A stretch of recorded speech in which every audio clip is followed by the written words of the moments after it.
can only be free from attachment and aversion when you're situated attached to a higher state of consciousness. Tasting the higher taste, one can give up the lower taste. But so everyone must taste something, that's the problem. Yes.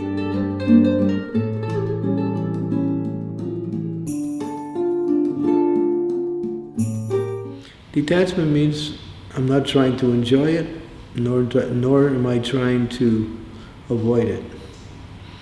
If you're trying to avoid it, it's another form of attachment. It's called aversion. So a detachment has two sides, attachment and aversion. So if you're averse to something, that's a form of attachment in a negative sense. So the idea is that you can only be free from attachment and aversion when you're situated attached to a higher state of consciousness, which means God consciousness or spiritual consciousness. Is it possible if we can detach without experiences fully? We can practice detachment, yeah. But if it's not full, there may be situations where you slip from that attachment.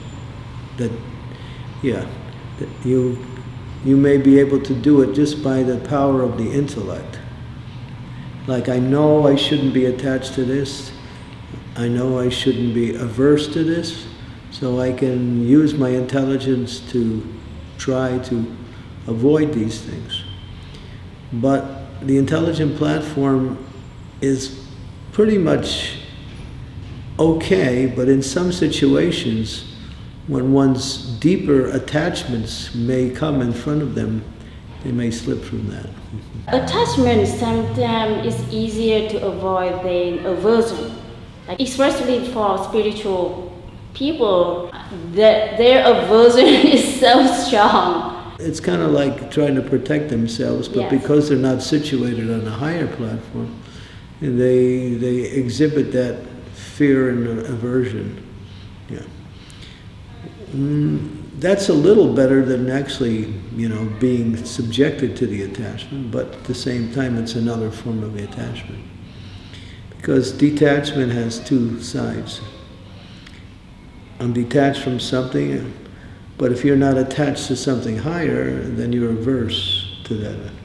Just like something can be in front of you, and you're not even attracted to it at all, because you're situated on something else. Something desirable can be, you could be face to face with that. But you're not moved by that because your consciousness is on a higher level. But if you're faced with that and your consciousness not on a higher level, then you struggle with that in the form of aversion. Does that make sense? Yeah. So the idea is to get to the spiritual platform. Yes, that means absorption in the Supreme. it's like if you have higher desire, that you can give up the lower desire. Exactly. Yeah. Krishna says that in the Bhagavad Gita, in the 2nd chapter, verse 59. By giving up the lower taste, by tasting the higher taste, one can give up the lower taste. But so everyone must taste something. That's the problem. Yes. You can try to go tasteless for a while, but then naturally, because the nature of the living entity is to experience pleasure, then unless they get that higher taste, they will again look towards the lower taste. Yeah, and the gap between lower taste and higher taste can be a big. Could be big or could be small. It depends on the person. Yeah.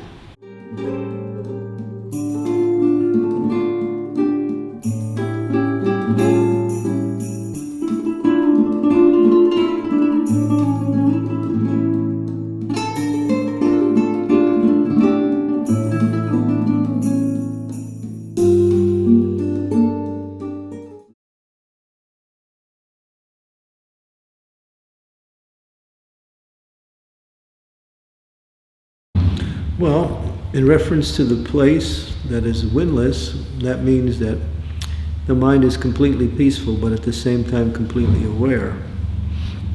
So that's bringing the mind down to a very slower state of operation. And that comes by absorption in the Supreme, or meditating on the Lord. So that takes time to achieve that.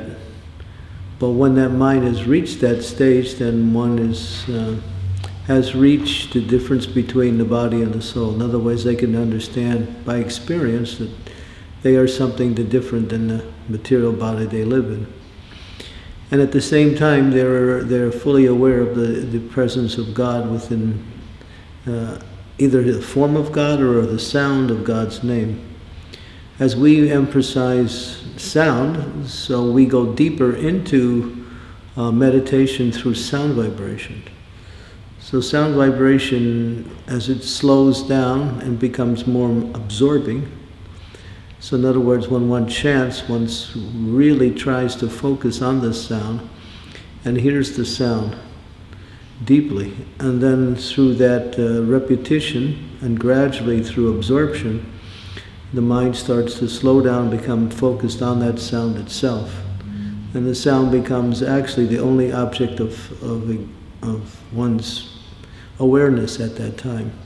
So that sound is the name of God, and the name of God is actually full of the potencies of God. So we can meditate on the form of God, but that's hard. And it's not so much recommended. It's more recommended to bring one's meditation slowly and what we say very carefully into the sound vibration of the Lord's name. That means you have to chant during the time you meditate. Well, chanting is a meditation. Mm-hmm. But when it's done in that mood, it becomes an absorption. So one of the stages of meditation is to become absorbed in the object of meditation, or the form of the Lord, or the sound vibration of the Lord's name, either one. But in this age, people have a very difficult time to absorb themselves in the form of the Lord. So the more recommended meditation is on the sound vibration of the Lord's name. It's the recommended way. For those whose minds are difficult, who are very unsteady, it's recommended to chant more loudly. And then through hearing that sound and then absorbing that sound, they can gradually go into the sound. If the mind is too disturbed, it's better to chant more loudly.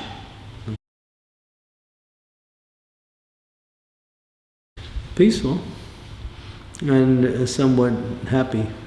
In other words, free from all anxiety, free from all fear, not so much interested in what's happening around. The presence or the experience of God makes one feel complete. In other words, one doesn't look around for anything else until the meditation breaks, and then we go back to our normal activities. But in that meditation, there is nothing else but the meditation on the sound, which is the presence of God through sound.